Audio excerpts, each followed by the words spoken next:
Hello, friends, and welcome back to the Enough Mom podcast. I am Jennifer Bryant. I'll be your host today, and this is a continuing conversation through the core framework of Enough Mom: courage, confidence, and calling.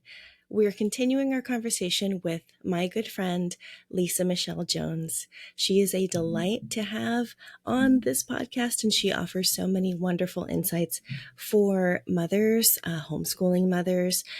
Wherever you find yourself in your motherhood journey, Lisa and I combined have probably been there. I believe she's got adult kids by now as well. And as you may know, I am in the end of the high school phase with my kids. And so any encouragement that we can bring to you today, we're talking about confidence specifically.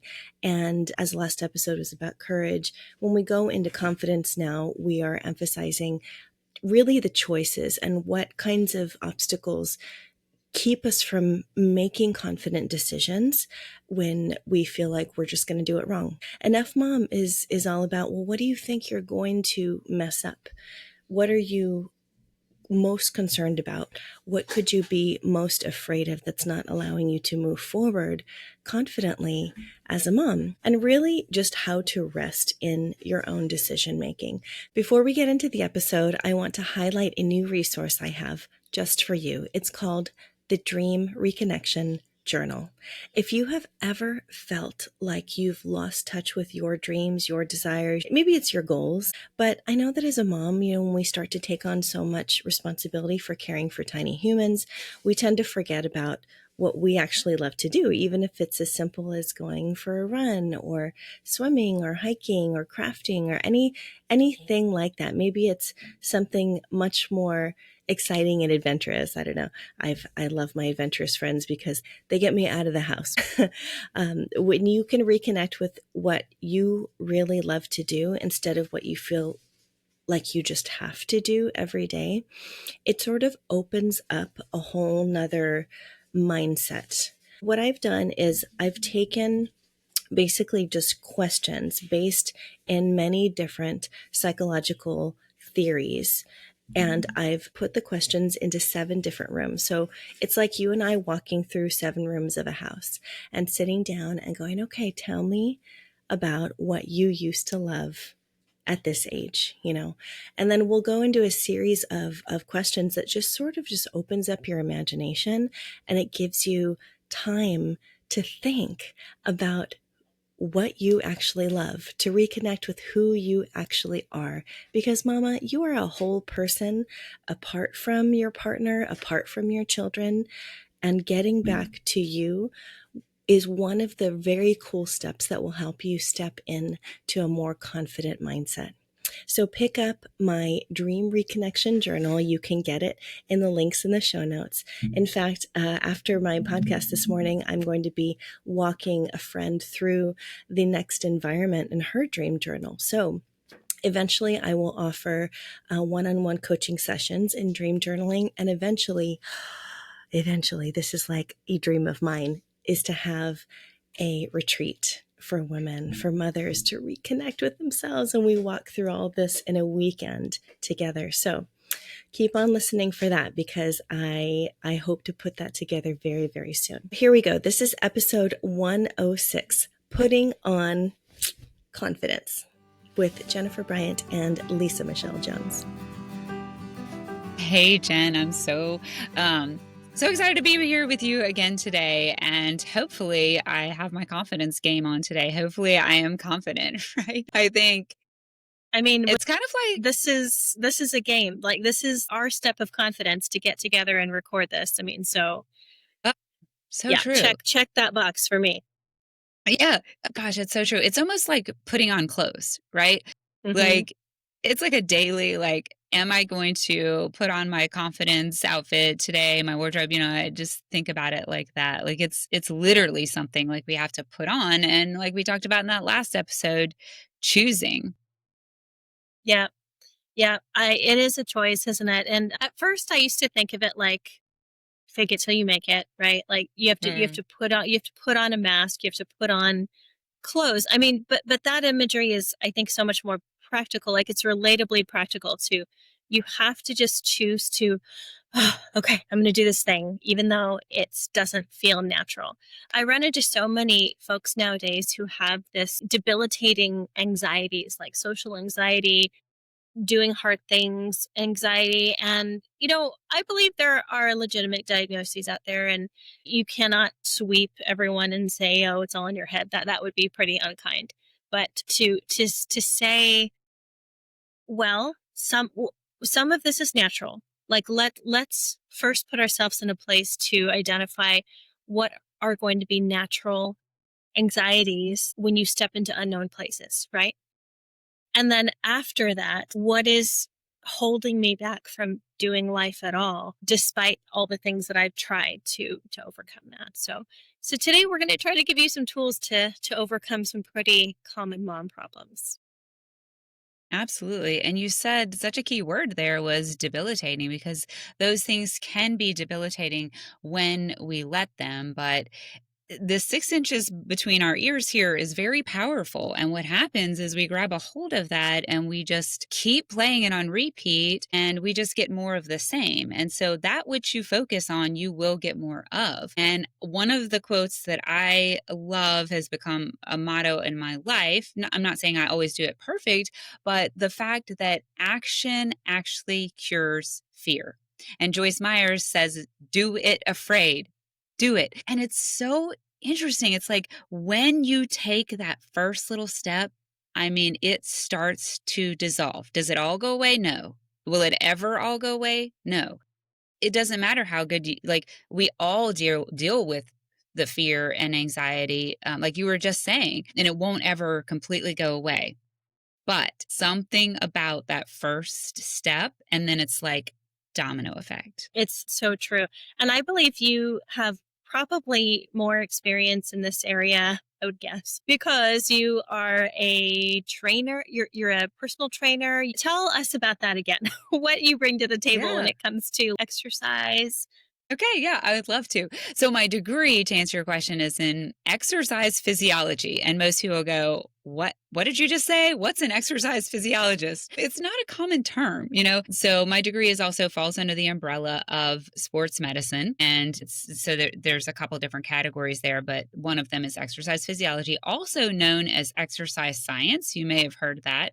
So it's really just a fancy term in our credentialist society, for knowing about like the muscles and exercise, and I can build exercise programs and how all of that works together with the anatomy of our body. And you mentioned that I'm a trainer. So yeah, so I am a personal trainer. Personal trainers do not need my degree, but of course obviously that deepens the knowledge base. But as soon as you said trainer, I thought to myself, yeah, and I need my own trainer many days, because that's just how we are. So knowledge only gets us so far. I can show somebody how to do whatever it is that I'm teaching them in just a few lessons, the logistics of it. But 90 something percent of my job is the motivation and the accountability and the cheerleading. Yes, So yes. yeah, one of the lies I think we want to or that we don't want to believe, but we do believe, Jen, especially as women and as moms. I know that you talk to a lot of moms, and certainly for men as well. But one of the things is that we're alone in this fight, and we're not. And so I always like to give that example of I'm the trainer that needs a trainer sometimes. Just because I am a personal trainer doesn't mean I wake up and want to exercise every day or feel confident in that. Yeah. And I feel much better about myself now, knowing that trainers need as much help as I do sometimes. So, Lisa, let's talk about why moms tend to neglect ourselves. Why do we neglect ourselves? Things like skipping meals, which I can't really relate to. I'd say for me, it's like overeating or over snacking, lack of self care, not feeling like we're worthy of the time and effort it takes to take care of ourselves. Why do you see that as an issue with women?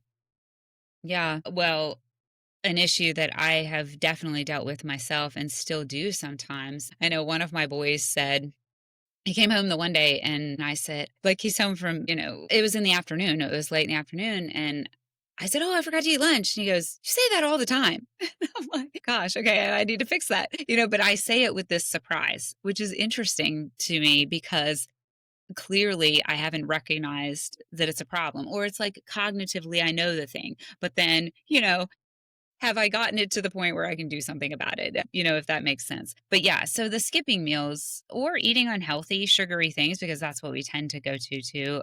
It is both something I relate to, or just this idea of neglecting myself in general. And I know that a lot of women relate to that. So I would say, if I wouldn't tell you to pause this recording and go listen to the first one, but I would say definitely go listen to the first one, because one of the keys is in that the identity statements and who we believe that we are, that we talked about in that last episode. So that's going to be really key. And then an idea of worthiness. Like, do we believe that we're worthy of the thing? Of whatever that thing is, caring for ourselves. I think that that has a lot to do with it. I like to think about the airplane analogy. I know that that's nothing original or new, but the whole, mask drops down and they tell you to put the mask on yourself first before you can take care of the child or the other person. And for some reason, Jen, we have gotten this message through culture that we're supposed to neglect ourselves as moms, and we're just supposed to care for everyone else. But the way that we care for Mm. everyone else is by first caring for ourselves. Because I don't know about you, but it sure oozes out of me everywhere else, in my negative attitude, in, the way that I respond to my people, the way that I, maybe I'm like, I don't know, not, I was going to say throwing stuff around, like I'm throwing dishes or something, like tossing the laundry around, like I have to do this instead of the frame, I get to do this. We had white tile floors in our kitchen, and I was so happy the day that we took the jackhammer and jackhammered those up and we laid new flooring. But I remember having to put myself through this reframe, because I would, if I didn't sweep and mop these floors every single day, I felt like I looked like a total slob because they showed everything. And I would be like, oh, I have to clean these floors every day. But the truth was is that I get to have I get to clean these floors. I have what a lot of people don't have. Excuse me. So I think a lot of times, it's about that reframe. But what I was saying is that, when we don't take care of ourselves, we're naturally going to go to those things, and we're naturally going to look out of a lens of frustration, because it's not really selfish. It's not selfish to care for ourselves. And the end result is that it will come out one way or the other. Well, yeah, and I feel that my confidence is directly affected by how much I've taken my care of myself or not. Whether Mhm. it's overdoing it on sugary things or even caffeine, or really just choosing not to shower in the morning right away. Some days I just go without it, and that's not uncommon, by the way. I'm over here trying to justify myself, like, don't think I'm gross.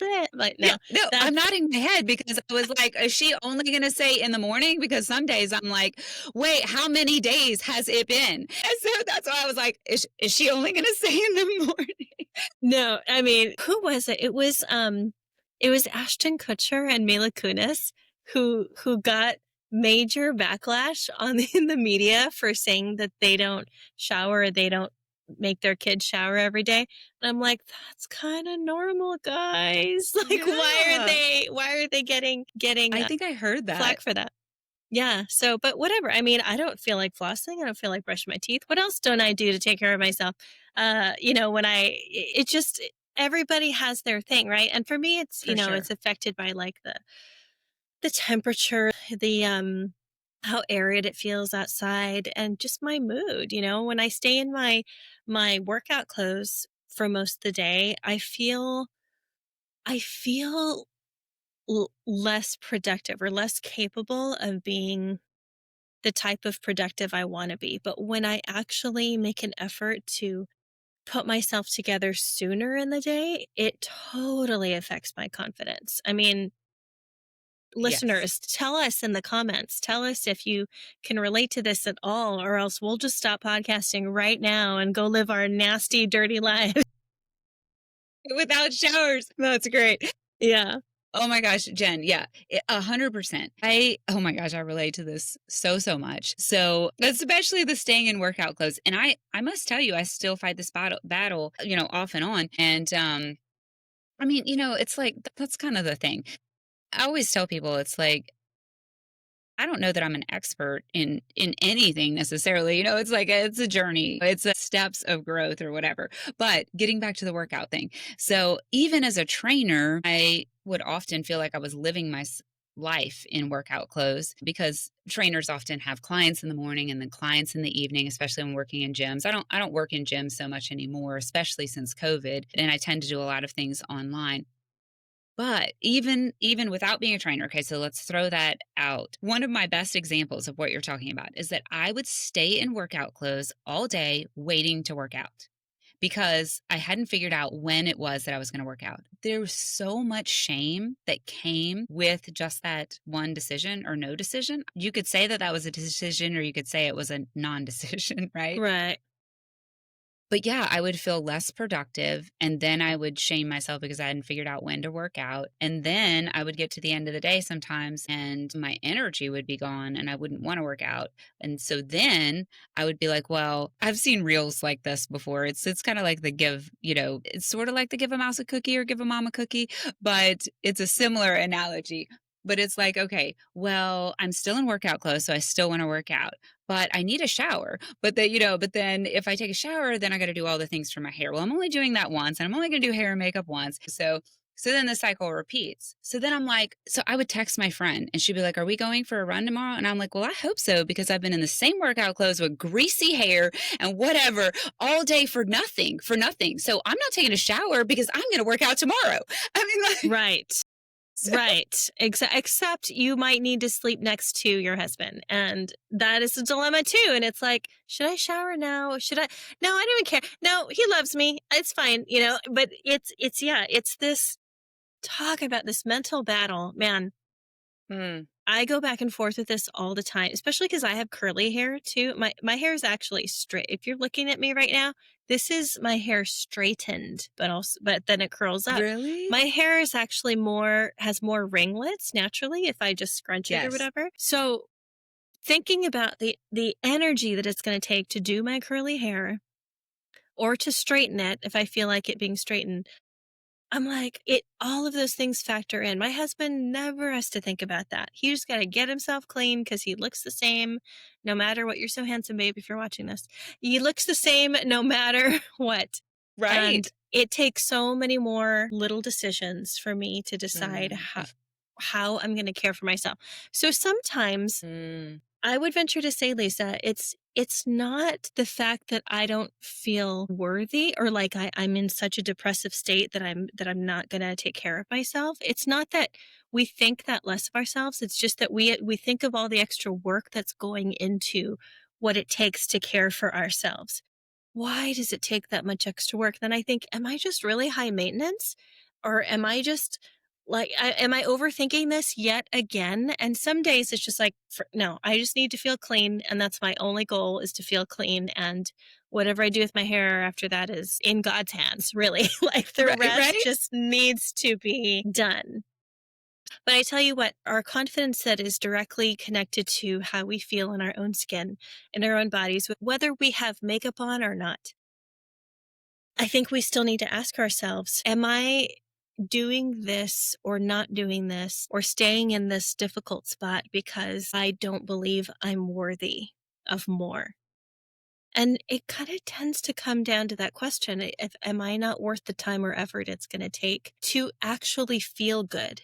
And you don't need a full face of beautiful Sephora style MAC makeup to feel that beautiful. Or it's like, do I need to eat this much right now to feel full? Do I need to buy this many things right now to finally feel satisfied? And it takes us back to that enough message. When will it be enough? Or am I chasing the wrong thing?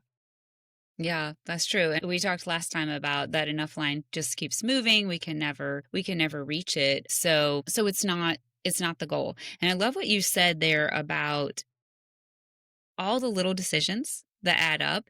And you said somewhere earlier, maybe it was in another podcast that we did, but you used the word micro. And I was just thinking like Mm-hmm. little decisions, micro decisions, but that really is just it for me anyway. Have you ever heard someone say, because this is where I get hung up a lot of times, is I've done something so much in my head that I feel literally physically exhausted because I have done it in my head, although it hasn't happened in, in the natural, like it hasn't actually happened yet. Almost so I can trick myself into thinking that I've done the thing, that's a whole nother level of it, right? But what I'm saying here is this process of like going through that and exhausting ourselves and overthinking, like you were saying. I relate to all of that. But we have to be able to work our way out of that corner through like a step process or whatever. And we also have to decide that the little things. Okay, I just totally lost my train of thought. I was like, wait, I was talking in circles trying to get myself back to where I was going. That is my brain all day long. And if you're I was like, wait. listening to us, listeners, if you can relate to our squirrel pattern of talking, you have found the right podcast. Right? Yeah, Yes, we're don't both, edit that. I believe, Lisa, we are both highly intelligent women that spend most of the day chasing our own thoughts. And now we're trying to get together to organize our own thoughts so that we can help others to organize their thoughts too. So we Yeah, are it's just so fine. true. Just But fine. I think whenever they hear us talking like that, they think there's hope. If we're coming at it from a 30,000-foot view and we've arrived at that enough line that it doesn't exist, that's just not relatable, right? So to know that we've figured some things out, we've figured out some steps that work, but we're still walking through this life journey just like any other mom.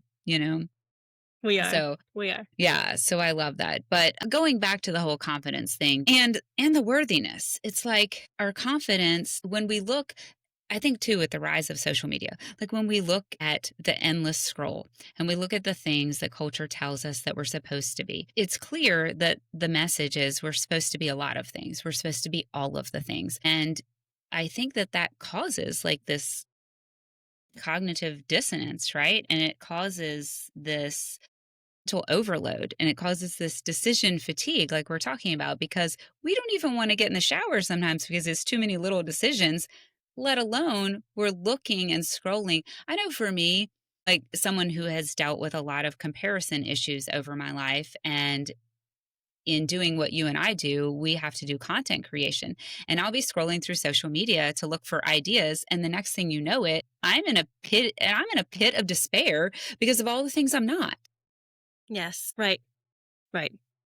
Yeah. Well, and that I just I feel strips you. us and robs us of the confidence that we're talking about. Yeah, it is something to be said for there are many things to be said for taking in too much information. I think about this all the time and I wonder taking a break from so much media consumption is such a good idea. And I know, well, my friend Wendy Speak actually does a social media fast with her followers. And I tell myself, God, I got to jump on Wendy's bandwagon. She does a sugar fast and she does social media fast. I have her And book right here, the 40-day sugar fast. Yeah, I was like, yeah, I want to grab it. Yeah, yeah, Wendy has been leading this charge for at least a few years now. I'd say maybe 5, 6 years. And nice. I love that. And I think about her every time I think, God, I think maybe I do need a social media fast, but then I don't make it happen because I feel like, well, no, like one thing is chasing the other, like the tail starts wagging the dog. And because I'm a content creator, I almost will feel honestly lost without that form of medium. But that's also the lie. I have to believe that that's because what is true is that we in our natural state were created with the brain that we have, with the people around us, with the home we live in, right? We don't need this to survive, honestly. And there's no condemnation for you watching us talk about this on a podcast right now because this is a become a valid form of communication, but it doesn't have to be our all, right? We can choose to cut it out. And when we decide to do that, I'm going to decide to do that. And I'll tell you when I do. But right now, it's starting with this flicker of a feeling of this can't be good for us to be looking at so many things. And then we can't help but compare sometimes. That's what our brain naturally does because it takes in information and it processes it and tries to make sense of the world that it's seeing from, from our eyeballs, right? And that's how we were created to experience our world. So if we remove the elements that are causing us stress, like only we can choose to do that, right? And I can tell myself that over and over, but until I take steps to actually do it. And if my husband were listening right now, he'd be like, yeah, what if you actually did that? Jen, love you, Sure. babe, but like this is follow what you're saying, But the best I can do for right now is admit that honestly and kind of just see where those thoughts lead. Because our thoughts become our beliefs, become our actions. And that's why we're here talking to moms about this today. Yeah, absolutely. It is that domino effect that you're just talking about. And I'm glad that you keep bringing that up because is such a good point. And what you were just talking about, like when we abstain from that, what it does for us is it gives us a perspective shift. That's what it does. It's really difficult to do, especially in our culture because it's so countercultural. My daughter and I, several years ago, we went to this little like mother daughter retreat that was, I can't even remember the organization that put it on. And Jen, whenever we drove up to this place, they met us at the car and took our cell phones. It was like part of, we knew, like it was part of the thing. And they took our cell phones on Friday when we arrived there, and we did not get our cell phones back until Sunday in back whenever we were back at the car. And Nice. it was the most eye opening perspective shift that I have had in a very long time. And I told myself, I'm going to do that once a week from now on. I'm going to like turn my phone off and lock it in a drawer. Did I? No. But I still remember the powerful impact that that had on me and how much it made me aware of what I was missing around me, um, of what I was allowing to influence me just eh, chronically. I don't know, is that the word? But Right. Yeah. relentlessly. Maybe I should Hmm. say relentlessly. Mm, Whatever that is. I'm not necessarily talking about social media, but whatever it is for us. hmm. So, yeah. Yeah, no, and it's directly tied to our confidence because we're talking about unhealthy habits, right? Trying to overcome to have the courage, which is strength in the face of difficulty, to have the confidence, just the that belief in yourself that you can overcome, you can do hard things.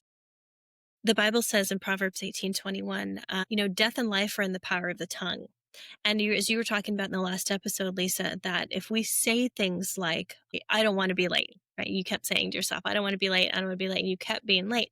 Instead, you started saying, I want to be early. Or I said, I don't want to bite my nails anymore, but I had to reframe it to, I want to be a person with pretty nails.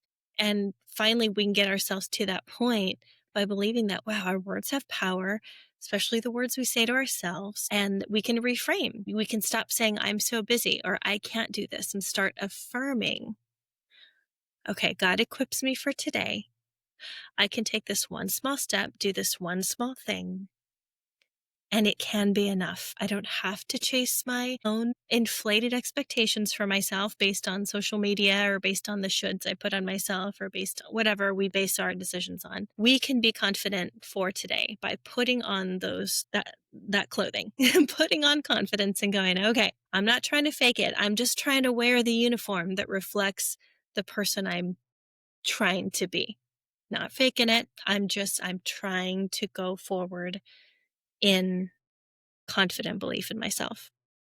Yeah, absolutely. And it is, our words do have power. It's so true. And one of the most powerful things that I heard, I think it was in this last year, was by Lisa Bevere. And she talked about this slight shift in the way that we word things. And for example, I know anxiety has become such a common issue. I mean, it's been a common issue, but I think it's been magnified in recent culture for sure. And she was saying things. So let's use anxiety as an example.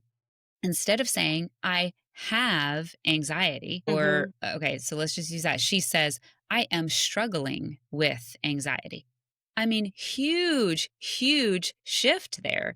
And it makes so much of the difference. So when we talk about words having power, it might just be a little shift like that. One of my sons, he struggles with, I'll say it that way, he struggles with severe dyslexia. And whenever we first were dealing with and struggling with that diagnosis, I said, this is not your identity, son. Like, and we walked through like these statements, like instead of saying I am dyslexic, I struggle with. So I like to talk a lot of times about these I am statements. And I'm not saying you can't ever say them, but maybe do an inventory. What are my I am statements and how can I shift them even just a little bit? Because is that really who I am? I am so tired. No, no, no. I'm struggling with Yeah. fatigue. Yes. Yeah. I'm struggling with sleep deprivation. No. No, Right? I don't mean to make fun of it. I'm there with you, Lisa. I just had this No. funny thought. No, I didn't feel that way at all. I thought it was a great analogy because as you were saying that, I'm literally like thinking in my head, like a wrestler. I've never wrestled in my life. Okay. But for some reason, I got this picture of like a wrestling. Okay. Have you ever seen the movie The Pacifier? Yes. With is that with The Rock or is that with The Rock? Yeah, The Rock. Yeah, Okay. The Rock. And so why did I just think of that movie? Whatever. I don't know. I just got this visual image. Are we wrestling with a rock-sized problem here with like sleepiness or comparison or whatever? Well, the principal in the movie that big. just it stands out, if you've seen that movie enough, the principal, and he's like, if you mess with the bull, you're going to get the horns or whatever. And he wears those ridiculous looking suspenders. And that's what I'm thinking. Like, you know how they tell people with public speaking, like, imagine everyone in your underwear. Well, let's imagine these issues, like whatever that guy, principal, goofy guy in the movie was with his suspenders. And let's wrestle these problems to the ground. I don't know. That might be so far out in left field, but maybe that was for somebody. No, I see it. I see it as something conquerable, something doable. Like we're wrestling with something not as big as the rock. Maybe it's as big as something less intimidating, right? Like we don't need maybe where we're going with this, Lisa, is that we don't need to be overcome by these issues by believing that they're bigger than us. That's really good. Yeah. I'm going to sit with that for a bit. And you know what's funny about that is the signature move in that movie. The reason it's the namesake of the movie was his signature pacifier move where he would put the opponent's thumb in his mouth. Well, that's what we're doing, right? We're talking about the power of words. I don't know. Anyway, my germaphobe mom brain went crazy just now. That's funny. I am not a germaphobe. I am married to one. Sorry, babe, if you're listening. I love you, love you. But I am not. My kids, yeah, I am whatever the direct opposite is. Okay. I'm like the 3-second rule. That's fine. Blow it off. Eat it anyway. Okay, that's not that bad. Let's talk about not showering again. Let's go back to that. Oh, so okay, Lisa, we're breaking out all the grossness. We're so gross. We're moms of teenagers, teenage moms. No, not teenage moms. Moms of teenagers. I'm not a teenage mom. I'm struggling with a teenager. Yes. Yeah. There you go. Look at you. You're applying so well. Okay. So this connection of the confidence clothing. When we put on our confidence clothing, there's a point we can also make here about being outward, like presenting outward confidence versus our inner mindset. Could you talk a little bit about that and about when we dress intentionally, we put on our confidence in intentional ways to remind us of what? Yeah. So I think one of my big things is dressing to shoes every day. So I work mostly from home. I used to have, as a homeschool mom, there was as a homeschool and working mom. So, you and I are both in the same, we're juggling a lot of different things. We have traditional businesses, both of us, and we have a homeschooling, which is also, is structured. I mean, you run it like a business, right? And then we have our online businesses. So we're we're spinning a lot of things and then we're caring for our home. But I'm going somewhere with this, and that's whether or not, I promise, whether or not I leave the house, I am going to dress to shoes. Even if I'm still in my workout clothes waiting all day to work out, there is something that takes place, a connection between me putting on those shoes and in the formation of habits, they call it a trigger, that tells my brain I am ready to be productive. I am confident in the fact that I am going to be, moving and shaking and doing, doing all the things. And so for me, it is a non negotiable to put on shoes, whether or not I'm walking around my house or walking out of it. So that's one of the things. Did you want to insert there? Do you want me to keep going? I want to comment on the phrase you used, dress to shoes. I hadn't heard that before. I was going to ask you, is that a Southern phrase? Because I'm way out west and I've never heard that before. And also, living in Hawaii, we don't wear shoes. Inside, especially, we don't wear shoes. Not that I can't relate to your story or your analogy. I'm just thinking, wow, that's interesting, because I would not include shoes in my getting ready to work at home because we don't wear shoes in the house. Interesting. Yeah, But I understand what you mean, though. Like getting dressed, Yeah. getting fully ready, and yeah, I get that. Is that like aloha time? It just On is aloha what it time? is. Like I never have Yeah, shoes look on. at you, you're barefoot. That's so funny. I know, and I have tennis shoes on right now. I was gonna, yeah, but I can't lift mine up right now, in the position that I'm in. So I was like, but You're welcome. You're welcome, viewers. yeah, You got to see my right, toes. yeah. Well, they were just as cute as your nails, but no. So okay, so we actually have a shoe rack outside of our door, and we don't wear shoes in our house. And now you're like, okay, are you completely contradicting yourself? No, I have indoor shoes only. Okay, I have house shoes. I actually grew up in Japan. I graduated high school in Japan. I spent 3 years there, and so therefore I say that I'm like half Asian. Grew up in Japan because I love Asian culture, and to me, that's because it was some of my very formative years, for identity and those kind of things. I just really like claim that as part of my upbringing. And so I understand what you're saying culturally, because also I feel like shoes are not for in the house. However, in the Japanese culture, they have house shoes. And so I have house shoes, but you could apply that. Okay. So whether or not shoes, I know some people are barefoot people. I'm not a barefoot person. My son is. He like, that boy, he had so many shoes whenever he was a toddler because he would do his best to try and leave the house without them, and he would succeed many times. So we would get somewhere and I couldn't bring this boy in because he would need another pair. So I'd have to run down to the dollar store and get him another pair of shoes just to go into the place because he would live naked and barefoot.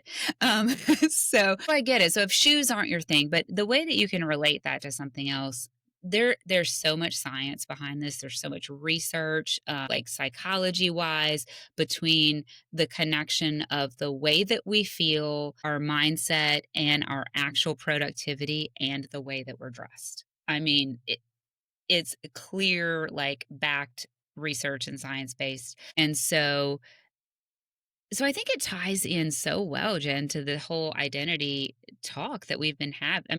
We're talking about confidence, but we're talking about the root of it, being in our identity.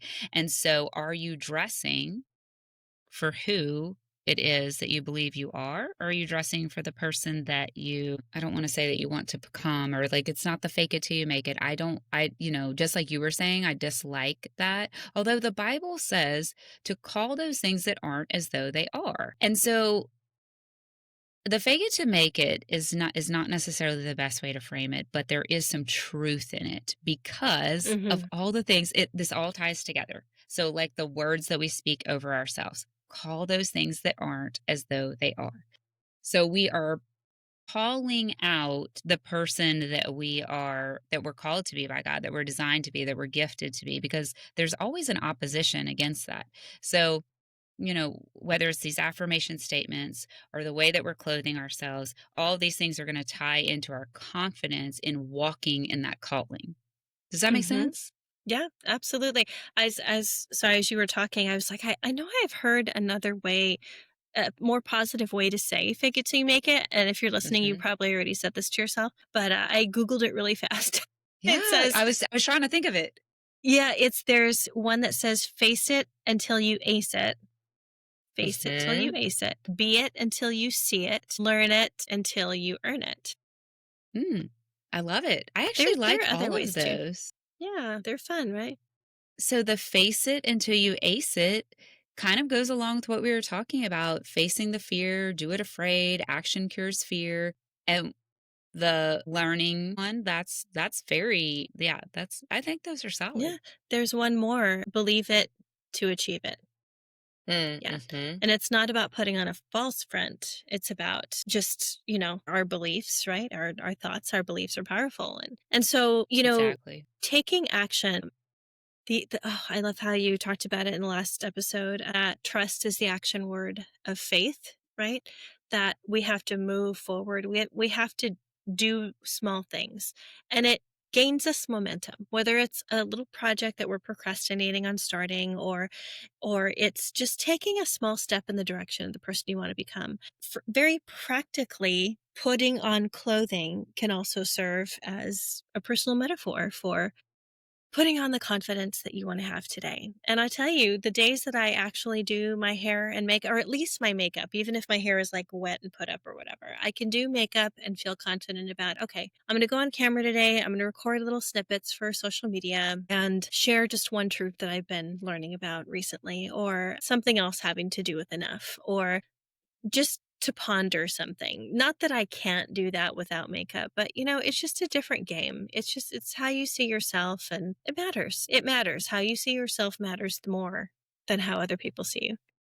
It's so true. Well, when you were talking, this is what I was thinking because the emphasis here is not like you're saying, it's not about you can only be confident with makeup or with your hair fixed or whatever. That's not what we're saying. There's so much truth in what you're saying because it does matter whenever we fix ourselves and it gives ourselves a boost in confidence. But I think it's about finding like what it is for you. So just like the differences in the shoe culture, like whether or not we're going to wear the shoes, it's really finding what are those small steps that you need to take that help you to put on that confidence clothes. So I also earlier I mentioned the cognitive dissonance, but I didn't define it. And so I was also doing my own Googling over here, Jen. And I Googled it because I wanted to give a definition of that. And cognitive dissonance is a psychological state of discomfort that occurs when a person holds conflicting beliefs, values, or attitudes, or when their actions go against these beliefs.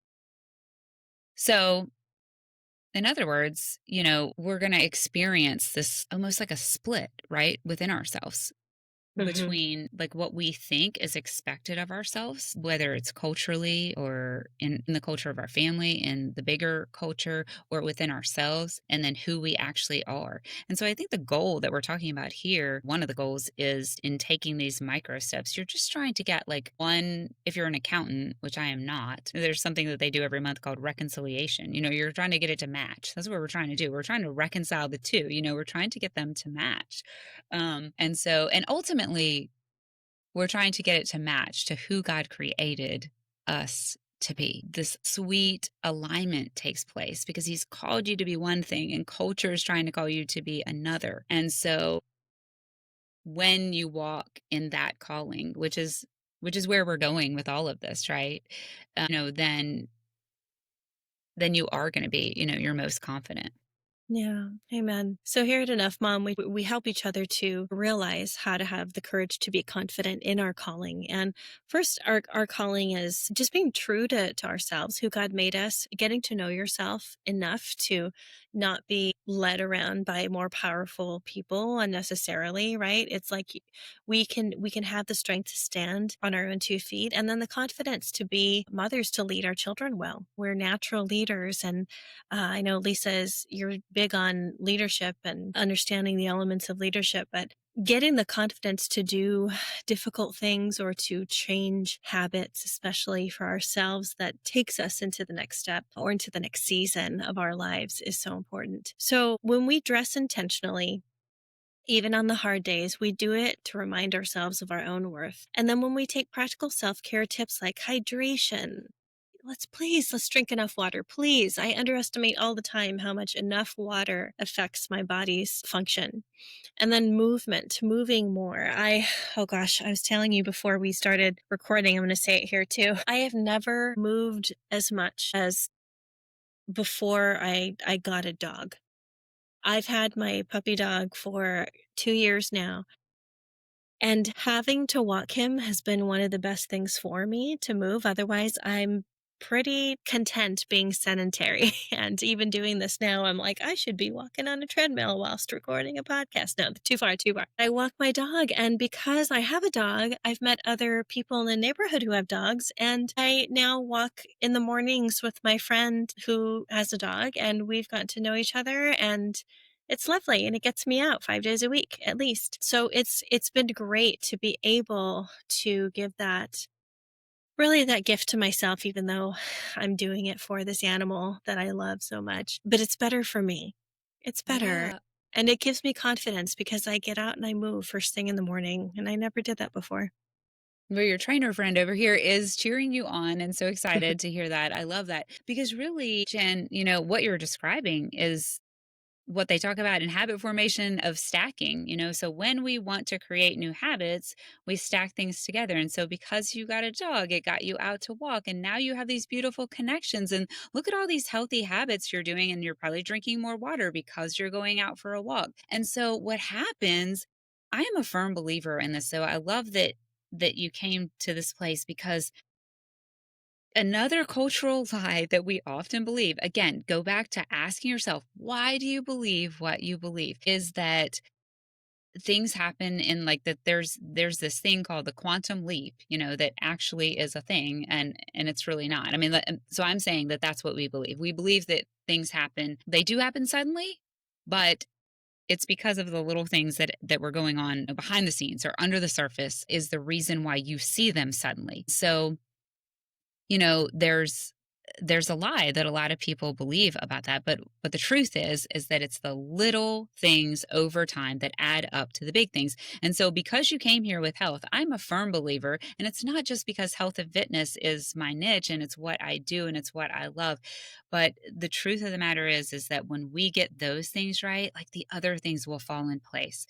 And it goes back to the very beginning of our conversation about the prioritizing ourselves, taking care of ourselves, the oxygen mask so that we can help everybody else. When we do the little things that we think aren't as important, like the drinking the water, the getting out, you named so many healthy habits in that one thing. I was just thinking of another one, sunshine, But I bet you, I would be willing to bet that you have seen a huge domino effect in your life because of that, because of it being a daily habit. I mean, gosh, I think I could name 20 things out of that one thing that you just said. It's like a ripple effect, right? Yes, absolutely. I've noticed a huge difference in stacking all of those habits together. And now that you put it that way, I hadn't thought of that. I hadn't thought that it's been many habits that now form one lifestyle of good habits. And that makes me want to say, wow, I'm that person now. I'm that person who gets up and walks her dog and gets in the sun, and that's great. Wow, I've come so far, Yeah. And it's What's better to be proud of myself than to be like, "Oh, but I'm not doing marathons like sister friend over here." And that wouldn't be fair. You don't have to yeah, go to that negative place, right? exactly. And what is the quote by James Clear that talks about every something is a vote for the person that we want to become, every action step or something. So you were Hmm. just saying, you were like, oh, I am that person. You know why? Because you walked out your front door the first time, and that was a vote for the person that you wanted to become. And then you did it again, and then you did it again. And now you're like, I am that person. I've been voted in. I won. Like my poster was all over the place, and now I have the title. But for real, that's what happens. And it makes me think of this other book. I love this book. Um it's called The Slight Edge, one of my favorite books ever. It's probably in circulation in most big corporations in America. It's a very well-known leadership book. It's by Jeff Olson. I don't know if I just said the author's name or not, but he talks about how these little steps add up to big results over time, and that's why it's called The Slight Edge. And his example, I think it's like right out of the gates in the beginning of the book, is this plant called the water hyacinth. I don't know if you've ever heard of it, No. but it's like this little, they look almost like little lily pads or something, and they're in like, I don't know, they're in water. But whenever you first look at them, they're they're almost like you can't even see them. And it can be that way for a little while. It's like, have you ever heard the penny doubling, or like the interest is the eighth wonder of the world? It's like this doubling effect that happens. Well, when you watch the water hyacinth for the first, however, maybe even a few weeks to a month, it's like, it looks like nothing's happening. And suddenly you come out and the entire pond is covered with this flower that just seemingly multiplied overnight. But that is how this happens with our little habits that build up over time. Suddenly we're like, like the epiphany you just had, I am that person, you know? Yeah, yeah. And it's so much more fulfilling to think along that track instead of self-sabotaging and Oof. expecting yourself to fail again. I've done that to myself so many times. Like, why can't I ever keep my counters clear? Well, because I have multiple projects that I'm thinking of all the time. Or why can't why can't why can't I stick to a diet? Or why can't I? And all those times, it's because I'm expecting myself to be successful over long periods or indefinite periods of time. Instead of giving myself small goals, I do so much better with small goals. My brain is very neurodivergent, by the way. I've got ADHD, and it's taken me in circles, and I end up back where I started. Yeah, yeah. See, I knew that's why we got along, Lisa. Well, this is why we can complete all these loops. And other people are like, wait, where are you going? Where are you going in this conversation? If you have followed us this far, you may be similar to our brain, or you may live with someone or love someone who thinks like us. And so, and I know too that, again, with like sharing our story and not being afraid to share our voice, or not doing it imperfectly, doing it scared. I feel all those things all the time. I'm not going to do it absolutely perfect, but it shouldn't keep me from going forward. And so confidence builds as you do it, right? Just like It every little does. step, you have to do it. And so we want to challenge you today, listeners. Please, please don't get down on yourself because you couldn't get it right the first time, or because you didn't follow through the first 10 times. Even like, if you have an inkling of a desire to be better in any area of your life, it's because you believe that you're worth it. And you are worth doing something a little bit better, or overcoming an obstacle, because you're meant for freedom. You're meant to live as a free person and not bound to all of these have tos and unwritten Yeah. expectations. Just breathe today. Just stop putting that on yourself so much. We want to affirm with you today that you're enough because God says you are. You are enough for what you Amen. need to do now. You don't need to strive, but in that, give yourself small things to go toward. Put on confidence until you feel like it's a part of your skin. It's a part of your DNA. Just keep doing the thing, because one intentional act of self-care will lead you to longer and longer and longer uh, patterns and journeys of self care. And you'll wake up one day going, wow, I am that person. I am different than I was last year, 10 years ago. I certainly am. I certainly am. And it's not because I make all the right choices. It's because I allow myself to mess up and go back and learn from it, and go back and learn. So I wouldn't be starting this podcast all over again if I didn't believe that some good could come out of this, because I took a 3-year sabbatical unintentionally. 3 years. I haven't been on my microphone in front of the computer, and I knew I needed to get back. This is necessary for my growth, for where God's taken me in this next journey, and for everything that He's going to do through me. So we're Yes, and believing amen. that today. And I love that you're back. And Hmm. yeah, I'm so glad that you made that choice. And I was just thinking of this sign I used to have on my refrigerator for years, or on, I don't know. I think I had it since I was super young on my like teenage bedroom wall, and then it graduated to my refrigerator. And we live where where Hurricane Katrina came on, so who knows where that thing is literally gone with the wind. But anyway, it said, no one can make you feel inferior without your consent. And when you were just saying those statements, like, or those questions you ask yourself, why can't I? keep the stuff off the counter or whatever it is, and I go through a lineage of those things too. And I'm the queen at self-sabotaging, like you were just talking about. But it's like, again, no one can make you feel inferior without your consent, including yourself. Like, we're our own worst enemy. But yeah, so beautiful. I love how you just encouraged all of the people to take those steps. Yeah, and we get it. I love having this conversation with another mom friend like me, just like me, Lisa. Like you are a blessing to me, and I pray that if you're listening, that you find your mom friends who get it and who aren't just there to be like, come on, get your life together, let's go. You may have appreciated that honest person at first, but if they're not there in the difficult struggle bus trenches with you, then it's hard. It's hard to follow folks who are too perfect or who are not willing to be vulnerable enough to admit that they need to grow and that they're learning actively, right? So we want to be a podcast that's here for you. So the Enough Mom podcast, again, is here to help you to find courage to be confident in your calling.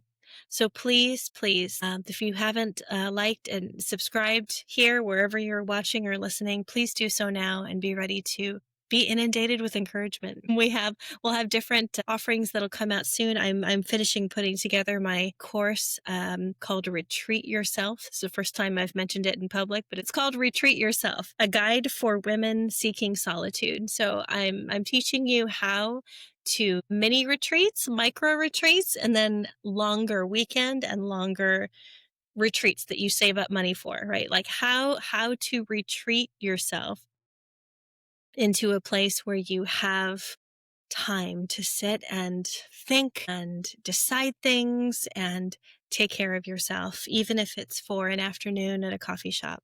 We're going to have options for retreats that are short and retreats that are long, and retreats that are no budget and retreats that are a little bit higher, save your money budget. So that's coming up soon here at Enough Mom. It's amazing, and you live in the best place for it. I know. Put me It's on the my invite dream. list. One day, it'll come up. One day I will have a getaway destination retreat here to Hawaii because I want you all to come see me. And I want to set up an experience and opportunity for you all to do that. But for now, we're just learning about how to retreat so that we can actually build the confidence that we need to walk out our calling. Yeah, so good. Yeah. So thank you, friends, for listening. Join us again here on the Enough Mom podcast. I'm Jennifer Bryant, and you've been listening with my friend and I, Lisa Michelle Jones, talking about how to build that courage to be confident. This episode is all about confidence and choosing freedom over perfection. And our next episode will be all about calling, how to lead with freedom and purpose. We'll see you next time. You've been listening to the Enough Mom podcast with Jennifer Bryant and my guest today, Lisa Michelle Jones. Please join us for our next episode where we finish up our conversation around courage, confidence, and calling. Next week, we're talking about calling. And there are so many amazing, amazing nuggets in that message because calling can be such a subjective but convoluted subject, and people talk about it in different contexts, whether it's like faith-based or not. And like, how do you really know? How do you know what you're called to do? Well, we're going to give you some ideas of some signposts to look for. And it has so much to do with just reconnecting with yourself and knowing yourself. So again, please pick up my Dream Reconnection journal, and you'll be surprised at when you spend time with yourself, when you can intentionally carve out time to return back to what you love to do, what makes you feel alive, then you can move forward so much more confidently than you ever thought you could. So pick that up today. Again, if wherever you're listening, please subscribe on YouTube. We're on Spotify. We're on Apple Podcasts. And if you would do me a giant favor and please leave a review, we love 5 stars, but also if you could just type a short review in there about what you're getting from this podcast. Would you recommend this to a friend? It helps us so much. And you know what? Every review helps to boost us up in the feedy thingy, the Apple podcast feed thingy. So thank you so much for listening. This has been the Enough Mom podcast with Jennifer Bryant, where I am encouraging you to have courage to be confident in your calling as a mother.